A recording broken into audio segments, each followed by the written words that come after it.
Então, nós vamos dar continuidade aí ao estudo de Colossenses, né? Já avançamos bastante, né? Como eu disse, eu acredito que hoje nós chegamos ao fim. Chegamos ao último capítulo, né? E, como sempre, eu gosto de fazer aqui aquela recapitulação, né? Para nós nos inteirarmos, né? Do que se trata. De repente, se alguém perdeu algum estudo, né? Nós já trabalhamos capítulo 1, 2 e 3 e um versículo do 4, né? No capítulo 1, nós temos aquela costumeira saudação do Paulo. Depois, nos versículos 3 ao 7, do 3 ao 8, né, aquela oração de ação de graças, né? Paulo agradecendo pela vida dos colossenses que ouviram e creram na mensagem do Evangelho. Do 9 até o 12 é uma segunda oração, né, onde Paulo ele ora para que aquela igreja que já ouviu a mensagem ela continue a crescer no conhecimento.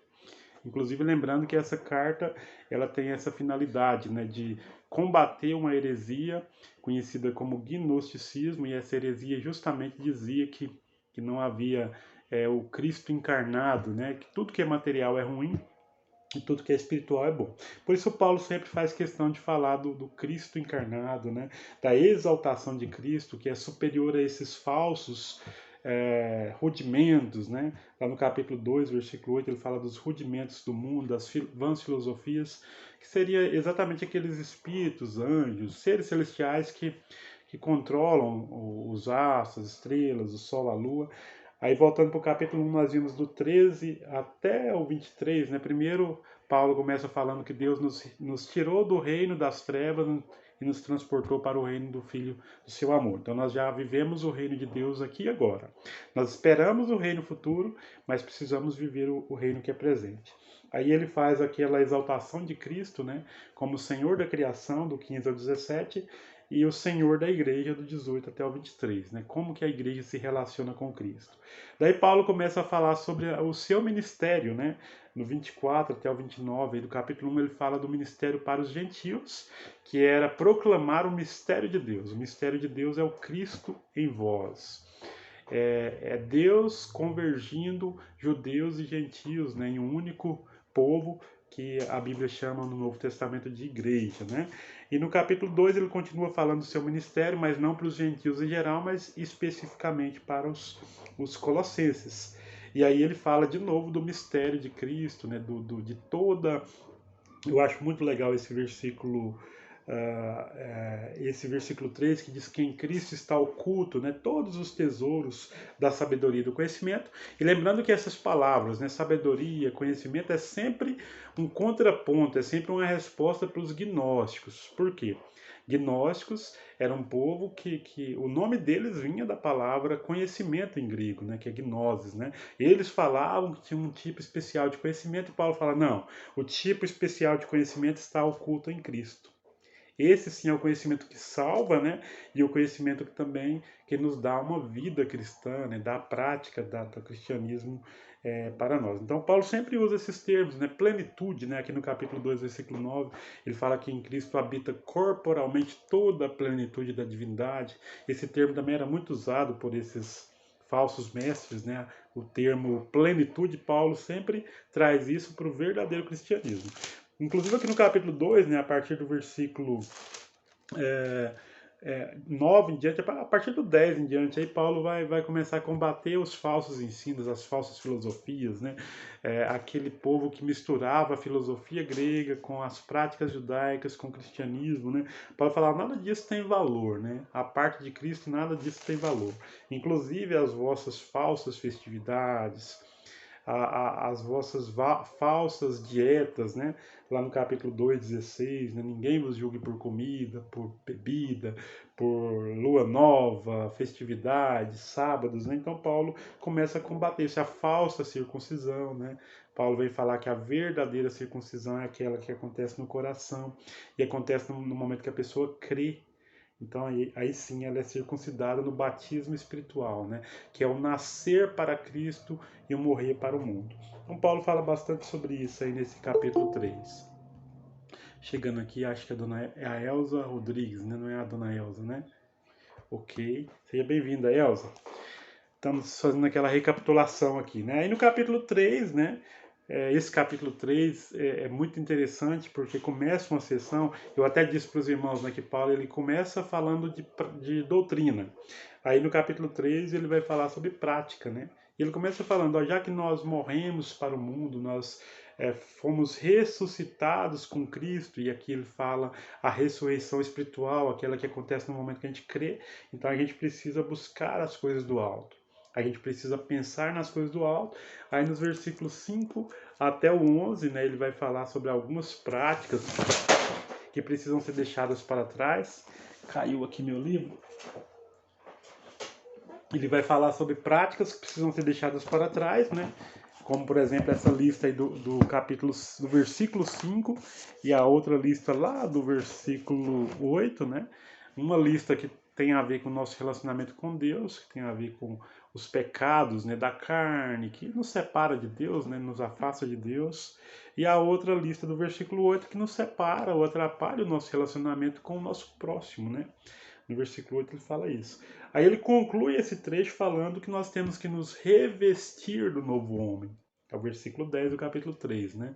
E nós temos que nos despir do velho homem, né? Então nós temos que revestir, ou seja, viver a vida de Cristo, e temos que deixar para trás o velho homem. Ele está o tempo todo querendo sair, né? Está brigando dentro de nós para sair, mas nós precisamos nos revestir do novo homem. Aí no versículo 12 em diante, nós trabalhamos aí no último estudo, né? Do 12 até o 17, Paulo retoma esse tema, né? De revestir-se de Cristo, né? E aí ele passa agora a dar uma lista sobre algumas ações, né? Que nós devemos fazer, né? Aí no versículo 12, né?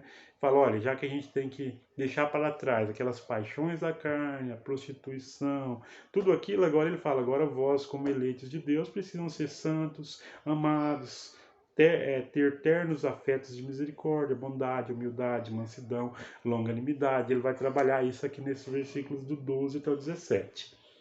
E ele termina aí falando sobre a necessidade de dar graças, né? Os irmãos devem se lembrar, né? Nós falamos sobre no versículo 15, 16, 17, ele repete sempre essa necessidade de sermos gratos. Do 18 até o capítulo 4, versículo 1, ele passa a falar agora com o marido, né, que deve amar a esposa que deve amar o marido, os filhos que devem obedecer aos pais, os pais que devem cuidar dos filhos de forma equilibrada, né, não irritar os vossos filhos, os escravos, né, que podemos dizer que hoje são os empregados, né, que precisam se relacionar muito bem com os seus empregadores, né, e vice-versa, né, os empregadores também devem tratar os seus funcionários com dignidade, e esse foi o nosso término. Nós paramos aí. E hoje nós vamos começar aqui no capítulo 4, né, partindo aqui para as exortações finais, né, e nós vamos dividir esse capítulo 4 em algumas sessões, e eu já queria fazer o seguinte. Normalmente eu leio inicialmente, hoje eu quero fazer diferente. Eu queria pedir para alguém ler já de imediato, capítulo 4, do 2 até o 6. Uma pessoa só vai ler capítulo 4, do 2 ao 6, depois eu vou comentar os versículos com os irmãos. Pode ser? Então, Colossenses 4, do 2 ao 6. Se tiver alguém que puder ler, eu agradeço. Perseverai na oração, vigiando com ações de graça.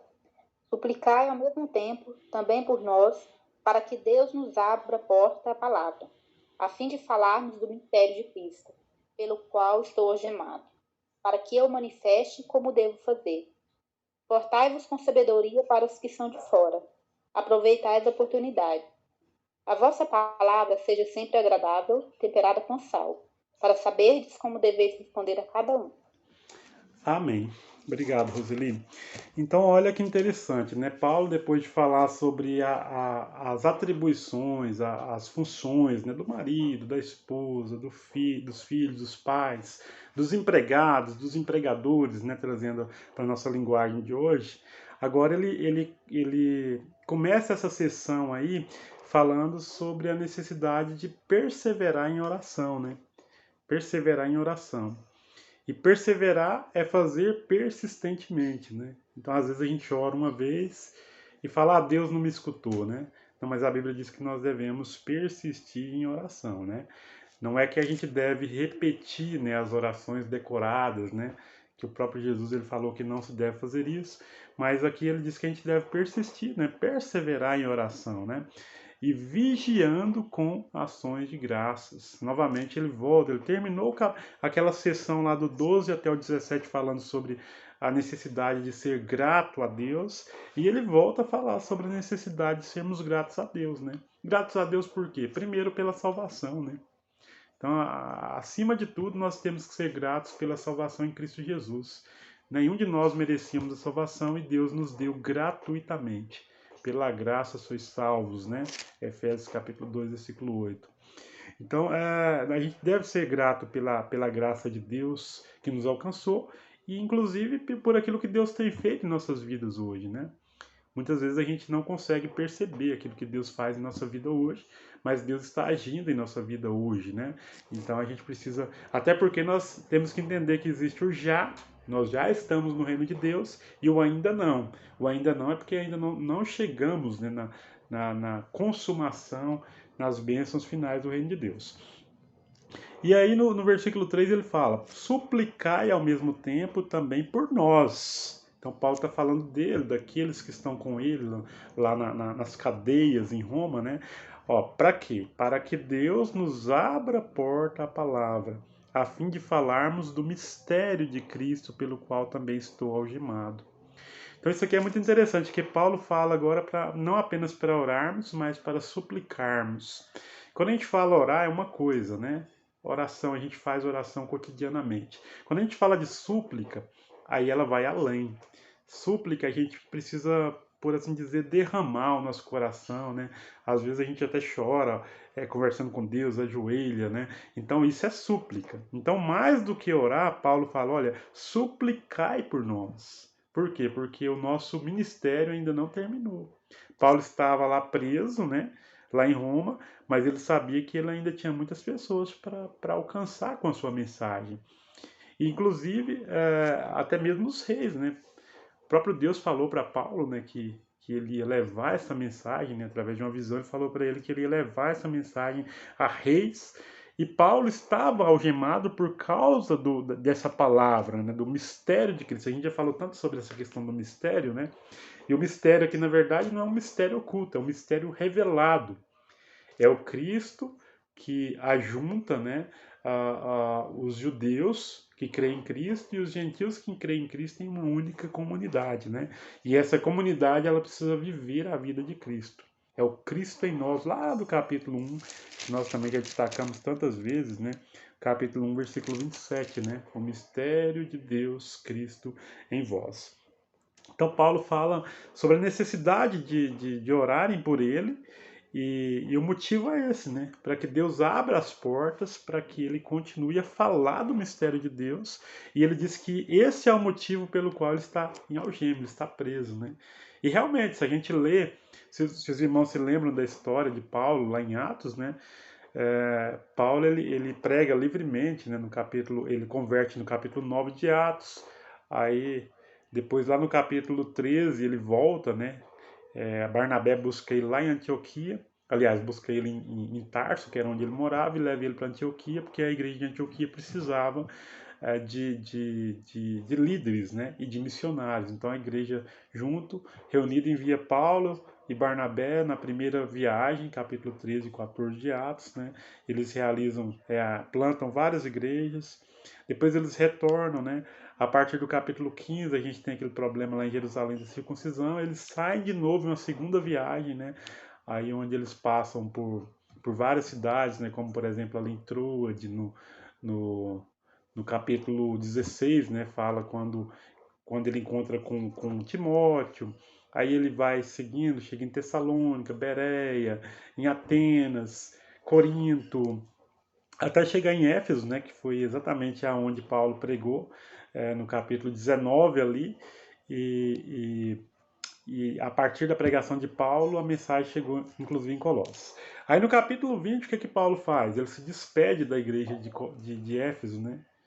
Ele vai até Mileto, que era uma cidade ali perto de Éfeso, e manda chamar os presbíteros, né? E se despede. Ele fala: estou indo para Jerusalém. Aí eles choram, né? Porque eles sabiam que lá em Jerusalém Paulo podia enfrentar o martírio.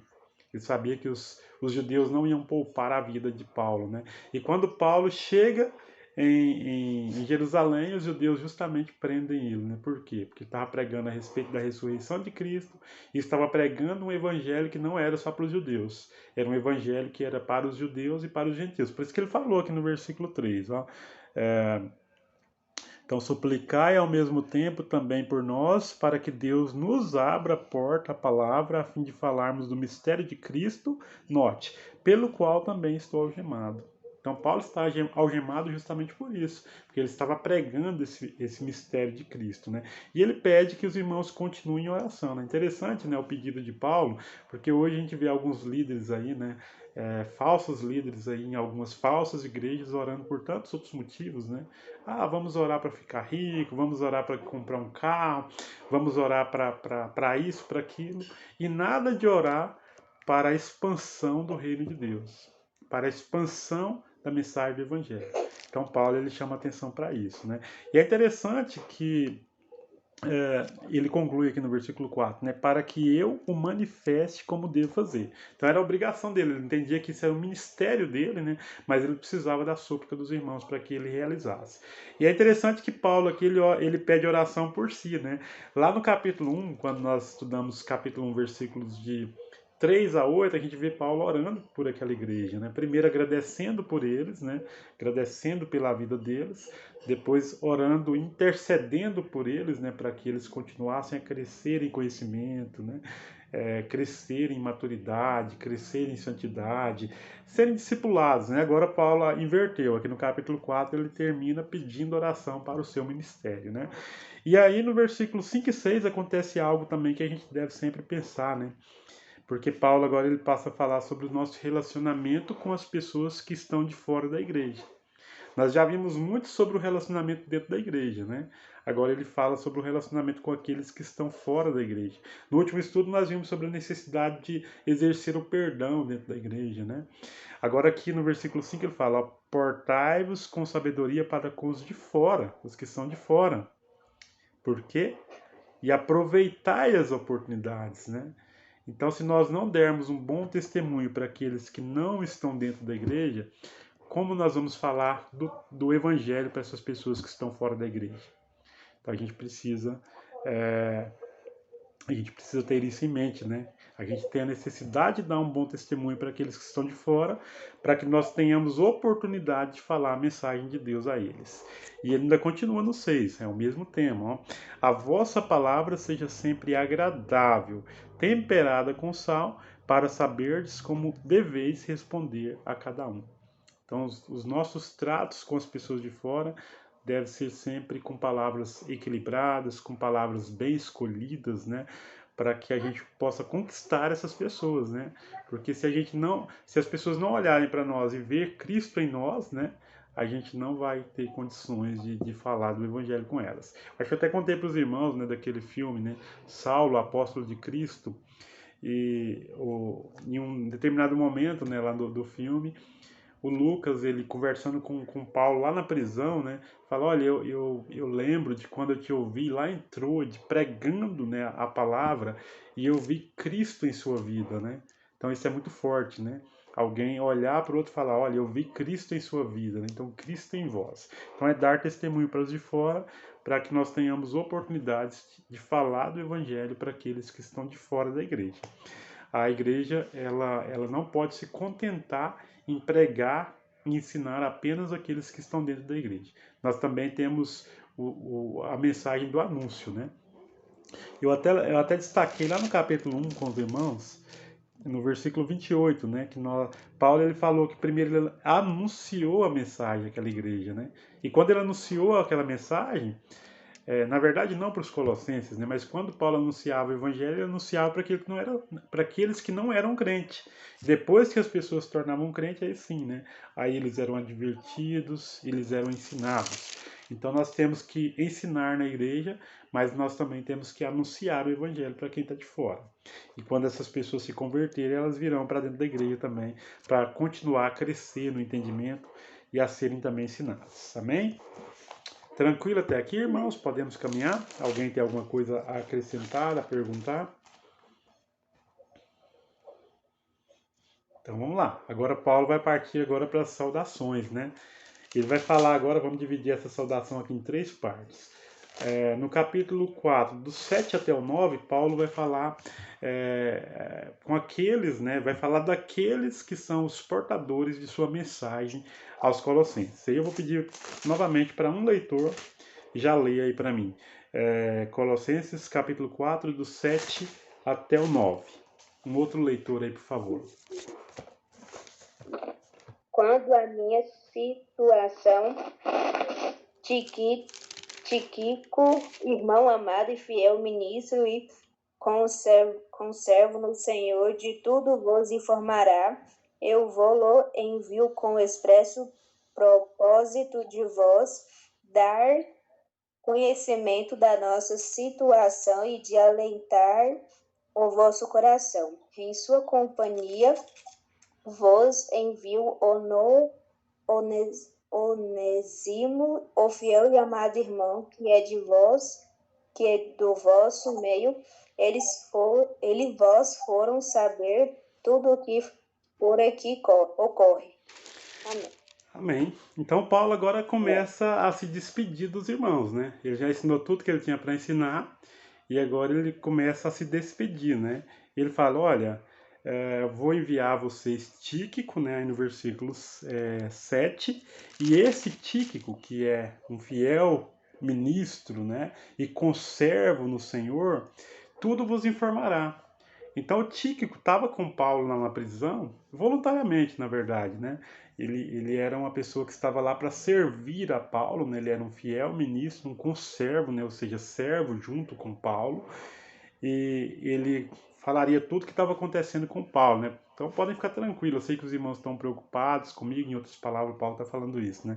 Mas eu vou enviar a vocês Onésimo, né? E ele vos dará todas as informações, versículo 8, né? Eu vou-lo envio com o expresso propósito de vos dar conhecimento da nossa situação e de alentar o vosso coração. E aí a gente precisa contextualizar isso aqui, né? Lá no primeiro estudo nós falamos o seguinte, né? Paulo não foi aquele que plantou a igreja de Colossos. Na verdade, foi Epáfras, né? Que Paulo vai falar dele um pouquinho mais à frente, né? E Epáfras morava em Colossos.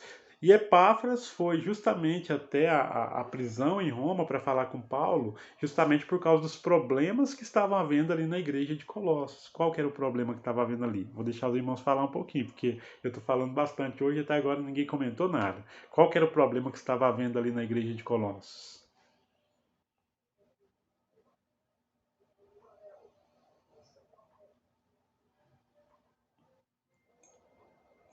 Alguém? Me ajuda aí, irmão. A heresia, Ricardo. Oi? Heresia. Isso, qual que era a heresia? Vocês lembram? Nós falamos dela hoje no início, né? A heresia dos... Tem que falar no microfone. Eram os falsos deuses ou não?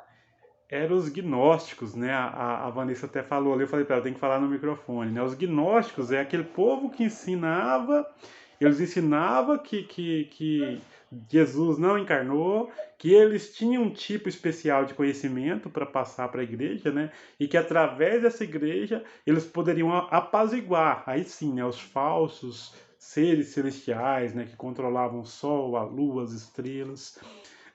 Paulo chama eles de rudimentos do mundo lá em Colossenses 2,8, né? Então, o Epáfras foi até a prisão em Roma para falar para Paulo, estava nesse problema lá e nós precisamos da sua ajuda, né? Por isso Paulo envia então essa carta aos Colossenses. E agora ele fala, olha, eu vou enviar a vocês aí o Tíquico, né? E junto com ele, versículo 9, em sua companhia vos envia Onésimo. Aí os irmãos sabem quem que é Onésimo, não sabe? Quem que era Onésimo? Era aquele escravo. Qual escravo? O escravo que estava fugido e se converteu. Escravo de quem? Esqueci. Era escravo de Filemon, né? Filemon. Exatamente. Lá em Filemon, e a gente pode... É uma carta boa de estudarmos também, viu? Até tive uma ideia que depois eu vou falar sobre isso. O Filemon Paulo justamente envia uma carta para Filemon, né, porque o Onésimo converteu lá na prisão, né? Paulo encontrou com o Onésimo na prisão, pregou o evangelho de Cristo, e descobriu que Onésimo era um escravo fugitivo, né? Falou, ó, você tem que voltar lá para o seu senhor, né, que é Filemon, então leve essa carta, ó, eu vou recomendar você a ele, né, porque você agora é nosso irmão e ele vai te receber de volta, né? E aqui Paulo fala bem do Onésimo, né? Em sua companhia vos envio Onésimo, ele dá, por assim dizer, ele recomenda ele, né? O fiel e amado irmão que é do vosso meio. Então Paulo está falando em outras palavras, olha, o Onésimo mora aí na cidade de vocês, né? Então eu estou enviando eles, né? Os dois, né? O Tíquico e o Onésimo vos farão saber tudo que por aqui ocorre. Então, Paulo estava enviando esses dois de volta, né? Paulo já falou tudo que tinha para falar nessa carta e agora ele está enviando os seus conservos, né? Os seus colaboradores de prisão, que no caso aqui era o Tíquico e o Onésimo, e esses dariam notícias a respeito do que se passava ali na prisão com Paulo. E aí nós seguimos aí agora, né? Nós temos uma outra sessão, Paulo vai saudar aí mais alguns nomes. Aí, na verdade, ele vai mandar saudações de alguns nomes agora. Nós vamos ler do 10 até o 14. Paulo ele vai falar aqui agora a respeito de alguns colaboradores, né, que conheciam a igreja de Colossos. Eu vou pedir para alguém ler agora do 10 até o 14. Colossenses 4, 10 ao 14. Aristarco, que está preso comigo, vos saúda, e Marcos, o sobrinho de Barnabé, acerca do qual já recebestes mandamentos, se ele for ter convosco, recebei-o. E Jesus, chamado justo, os quais são da circuncisão. São estes unicamente os meus cooperadores do reino de Deus, e para mim tem sido consolação. Saúda-vos Epáfras, que é dos vossos, servo de Cristo, combatendo sempre por vós em oração, para que vos conserveis firmes, perfeitos e consumados em toda a vontade de Deus. Pois eu lhes dou testemunho de que tem grande zelo por vós, e pelos que estão em Laodiceia, e pelos que estão em Hierápolis.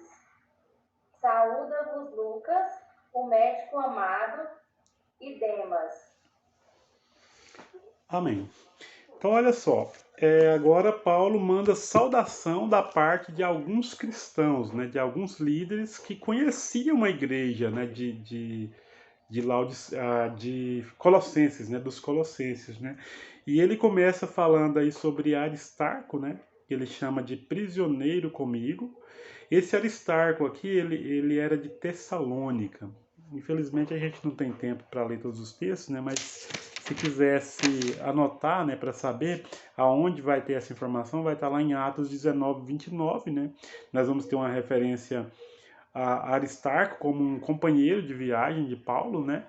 E no capítulo 20 de Atos, versículo 4, né? Atos 20, versículo 4, ali diz expressamente que esse Aristarco ele era de Tessalônica, né? Então ele conhecia, ele era um companheiro de Paulo em missões, né? E por isso Paulo ele manda saudações da parte de Aristarco. E aí ele fala também de Marcos, né? Marcos é conhecido, que era primo de Barnabé, né? Sobre quem recebestes instrução, se ele for ter convosco acolhido. Aí o Marcos, é bom a gente lembrar que ele tinha tido problema com Paulo, né? Porque na primeira viagem missionária, Paulo, ele tinha levado o Marcos, né, junto com Barnabé, e o Marcos, ele voltou para trás, né? Ele retrocedeu. E aí ele tinha tido problema. E, inclusive, é justamente por isso que Paulo e Barnabé se separam também, né? Lá em Atos capítulo 15, nós vamos ver essa confusão, assim por assim dizer, né? Versículos 36 e 41, nós vamos ver que Paulo e Barnabé vão se separar justamente porque o Barnabé queria levar o Marcos e o Paulo não quis porque o Marcos tinha abandonado na primeira viagem. Mas pelo que parece aqui, né, a gente vê o problema resolvido, né? Paulo agora fala de Marcos como alguém que já estava, eles já tinham solucionado esse problema. E para a gente ver que até mesmo cristãos maduros, né, eles não estão livres, né, dos problemas de relacionamento, né? Paulo teve uma forte contenda ali com Barnabé no capítulo 15, né? Eu acredito que eles até resolveram o problema, né? Aqui Paulo fala de Barnabé. A Bíblia não fala mais de Barnabé, né? Ela não fala o que aconteceu com ele. Mas pelo que parece, Paulo ele menciona o nome de Barnabé também sem um ressentimento, por assim dizer, né? E inclusive lá em 2 Timóteo 4,11, a gente vai ver Paulo também recomendando a Marcos, né? Então a gente vê que eles realmente haviam solucionado aquele problema que houve entre eles ali, né? Então Paulo manda saudações da parte de Aristarco e da parte de Marcos. Então isso significa que os dois eram parceiros de Paulo ali na prisão, no ministério, né? E ele fala desse Jesus, esse Jesus não é muito conhecido, na verdade a gente não tem informações sobre ele, né? Mas aqui fala que ele era conhecido como justo. O nome Jesus era bem comum ali no primeiro século, viu? Inclusive, Jesus é a forma grega do Josué hebraico, né? Então, Josué, que é Joshua e Yeshua, né? E Yehoshua, tem várias formas de escrever isso em hebraico, né?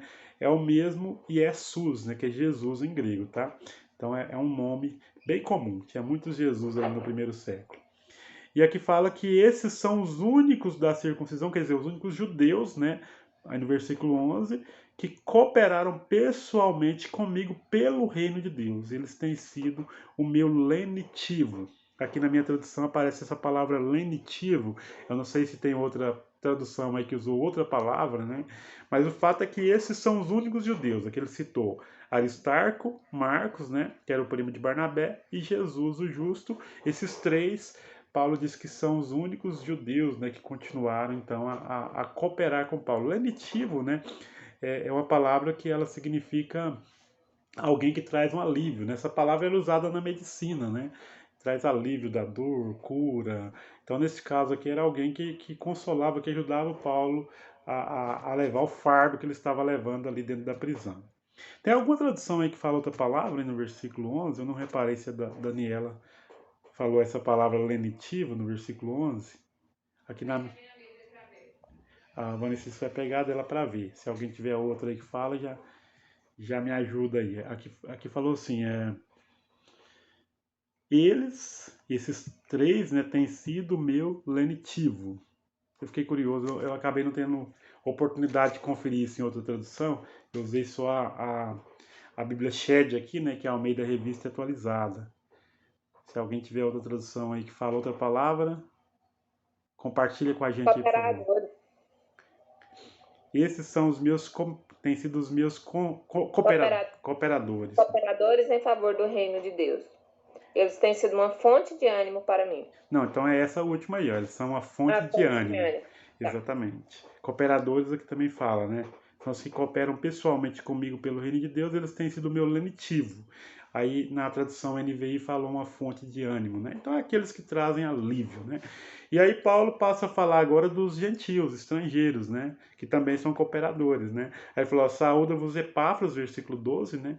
Que é de entre vós. Então, Epáfras também morava ali em Colossos, né? Paulo falou, olha, eu mando uma saudação da parte de Epáfras, né? Que é servo de Cristo Jesus, o qual se esforça sobremaneira continuamente por vós nas orações. Então, Epáfras preocupava muito com aquela igreja, né? E pelo que nós vimos, né, o Epáfras foi aquela pessoa que foi até a prisão para falar para Paulo a respeito do problema que havia ali naquela igreja. E se a gente voltar lá no capítulo 1, versículo 7, né?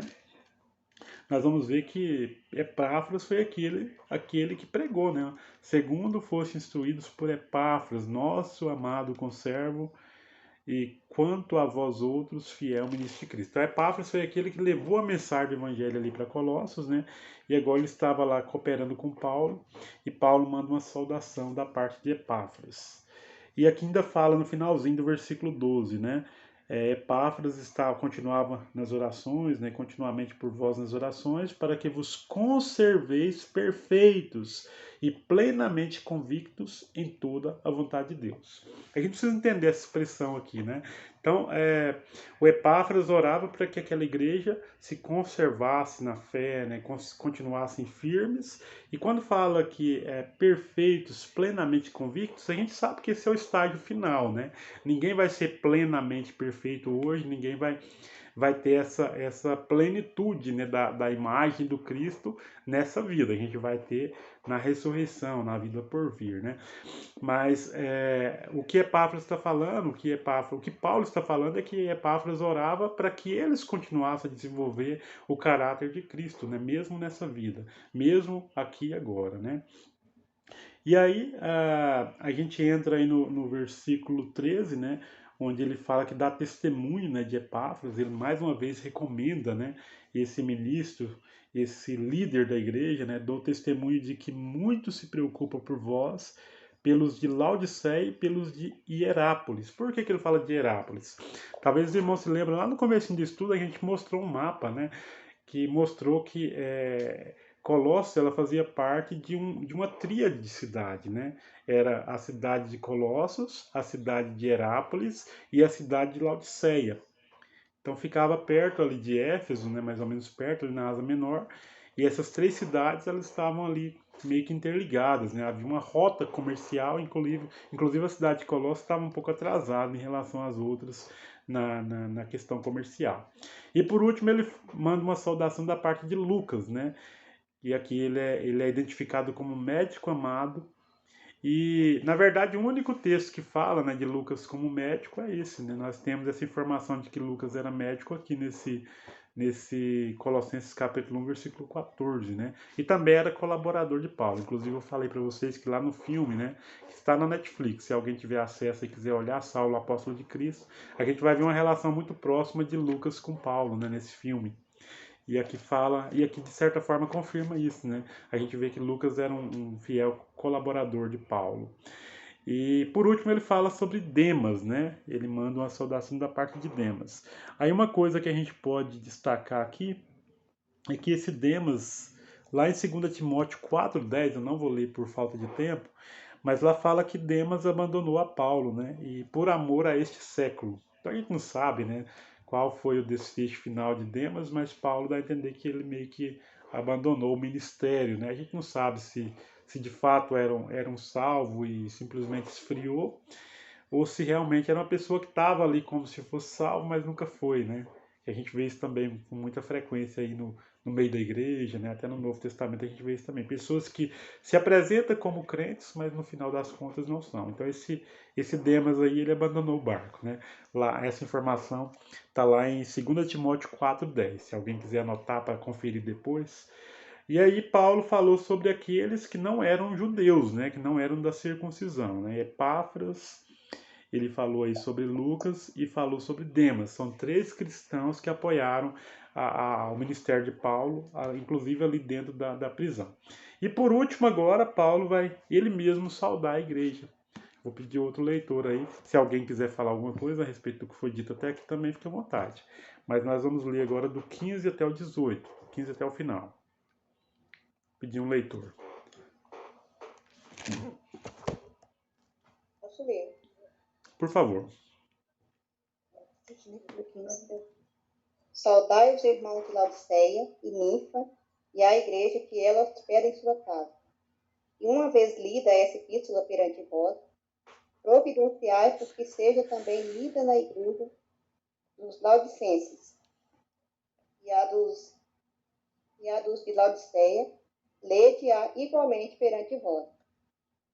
Também dizei a Arquipo, atenta para o ministério que recebeste do Senhor, para o cumprires. 18 A também. saudação é do próprio punho, Paulo. Lembrai-vos das minhas algemas. A graça seja convosco. Amém. Então chegamos ao final da leitura, hein? Agora é só a gente chegar ao final do comentário. Então olha só, agora Paulo mesmo vai saudar, né, aquela igreja, né? A partir do versículo 15, ele fala para os colossenses, né? Eu estou saudando vocês e vocês mandem essa saudação que eu estou mandando a vocês também aos de Laodiceia, né? Ou seja, a igreja de Laodiceia, que também não foi Paulo que plantou, né? Provavelmente também foi Epáfras, né? Que plantou aquela igreja, e ele fala sobre Ninfa, né? E a igreja que ela hospeda em sua casa. Então, como era comum das igrejas ali no Novo Testamento, né, se reunir em residências, né, não tinha templo como a gente tem hoje, né, normalmente eles se reuniam em residências. Mais para frente eles vão adaptar algumas casas, né, algumas salas maiores, porque o número de crentes também vai aumentar, né, mas aqui a gente tem mais uma evidência, né, de que aquele de casa em casa, lá de Atos capítulo 5, 42, Atos 20, 20, né, Atos capítulo 2, 42 e 46, que falava que eles continuavam a partir o pão, em seus lares, né, ou de casa em casa. Então era bem comum naquela época, né? Então Paulo fala para mandar uma saudação também para a igreja que estava em Laodiceia. Aí o versículo número 16 tem uma informação interessante, a gente precisa atentar para isso. Por quê? Paulo falou qual que é a instrução de Paulo aí no versículo 16? Eu vou pedir para os irmãos me ajudarem aí. Dá oportunidade para os irmãos comentar esse versículo 16. Qual que é a orientação que Paulo deu nesse versículo 16? Expliquem aí, por É que a favor. carta deveria ser lida publicamente, Ricardo? Publicamente, mas aonde? Nas igrejas de Colossos e de Laodiceia. Isso, olha só, qual que é o ponto aí? Paulo está enviando a carta para a igreja de Colossos, ok? Só que ele fala, ó, só que essa carta que vocês vão ler na igreja de Colossos, ela também deverá ser lida na igreja de Laodiceia e na igreja de Hierápolis, né? É isso mesmo, né? Aqui não falou de Hierápolis, né? Mas aqui falou de Laodiceia, né? Ó, e uma vez lida essa epístola perante vós, providenciai para que também seja lida na igreja dos Laodicenses. E aí tem uma outra informação. A carta que Paulo envia a Colossos deveria ser lida também na igreja de Laodiceia e o que mais?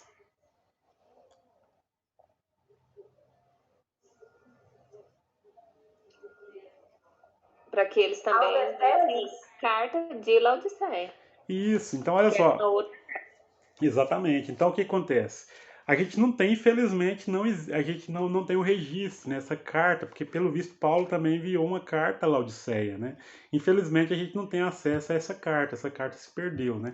Mas a carta que era para ser lida lá em Colossos, né, que Paulo estava enviando especificamente para Colossos, era para ser lida na igreja de Laodiceia e vice-versa. A carta que Paulo mandou para Laodiceia também deveria ser lida em Colossos. Isso aqui também reforça a ideia de que aquilo que Paulo escrevia, que os apóstolos escreviam, eram cartas comunitárias, né? Elas eram lidas, havia um rodízio, né? A carta que era lida pela igreja dos Gálatas também provavelmente era enviada para os colossenses e assim por diante. Paulo falava especificamente dos problemas que tinham na região, né? E aqui também a gente sabe que tinha um problema aqui da heresia de Colossos, né, que era o gnosticismo. E provavelmente essa heresia estava ameaçando a igreja de Laodiceia. Então Paulo fala, então lê também lá. E provavelmente todas essas cartas que nós temos no Novo Testamento eram cartas que rodavam entre as igrejas, né?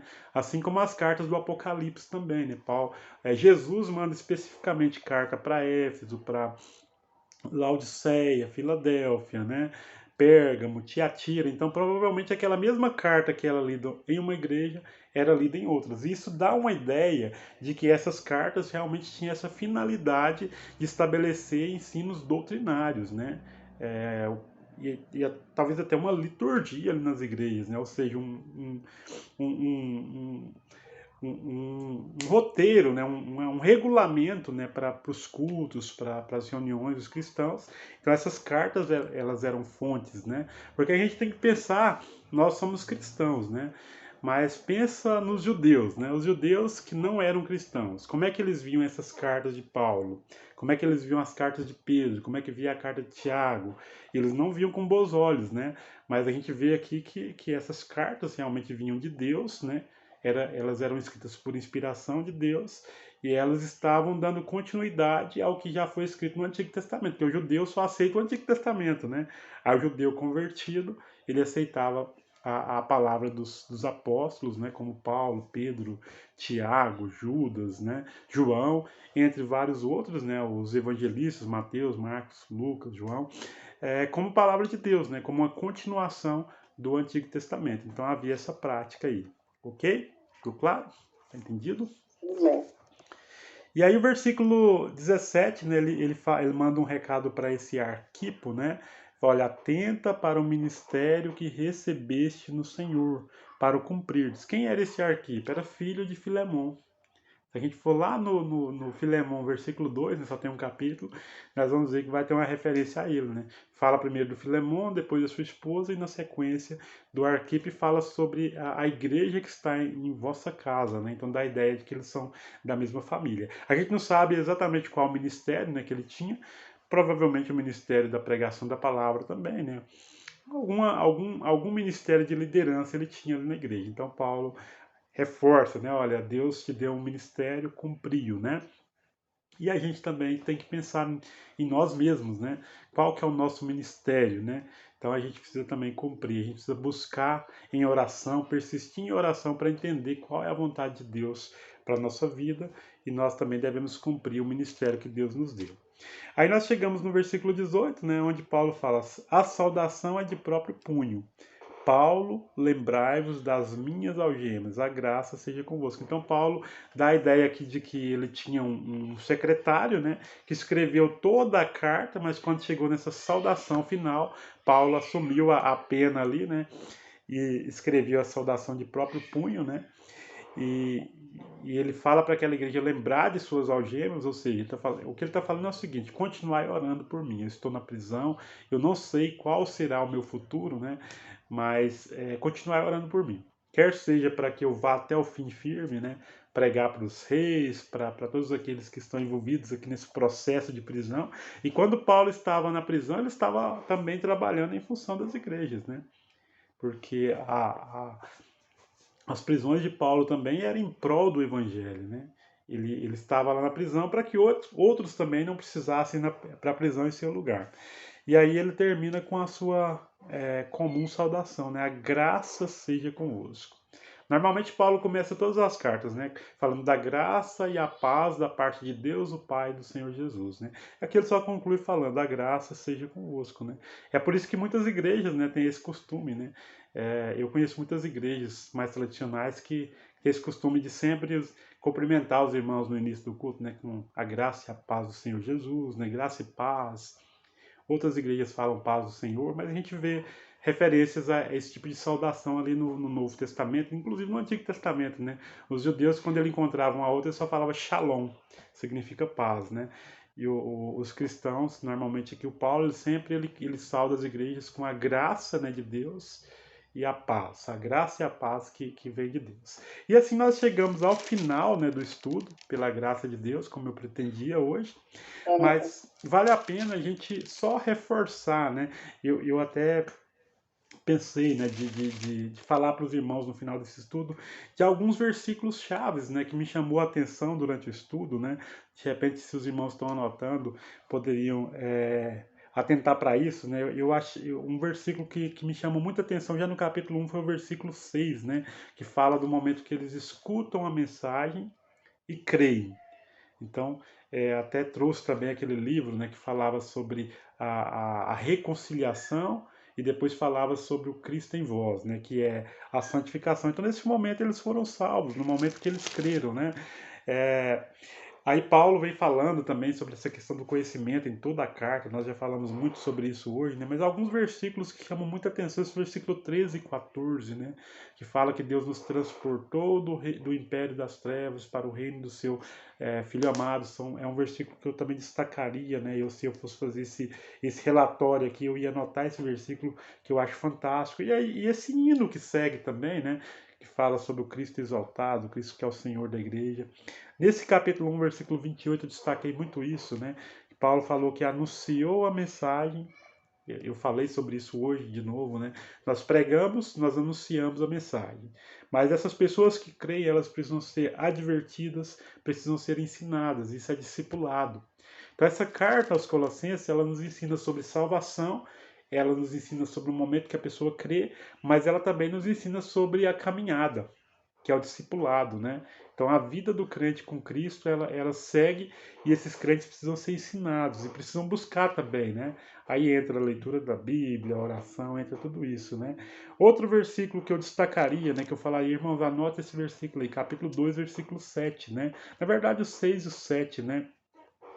Ali fala sobre aqueles que receberam a Cristo, eles precisam ser radicados em Cristo, né? E essa palavra vem de raiz, né?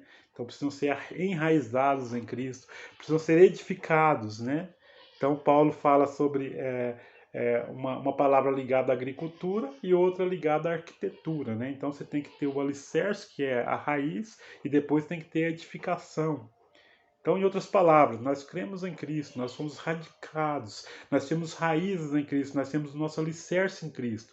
Mas a edificação é diária, né? Nós precisamos continuar andando com Cristo. Então, aí depois veio confirmados na fé, instruídos, né? Crescendo em ações de graça.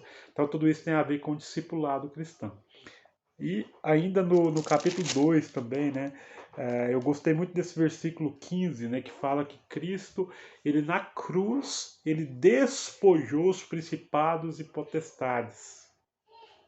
Então a vitória de Cristo contra o inimigo, ela aconteceu na cruz, ela não vai acontecer no final, ela já aconteceu, né? Ele está aguardando a época em que o inimigo ele vai ser destroçado, mas Jesus já despojou, né, o inimigo ali na cruz do Calvário, né? Partindo para o capítulo 3, né, esses versículos de 1 a 4 são chaves, né?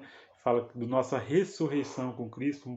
Nós morremos a morte de Cristo, nós precisamos viver a vida de Cristo. Precisamos buscar as coisas do alto. Aí eu destaquei versículo 5, que fala sobre 5 listas, né, de pecados que precisam ficar para trás, né?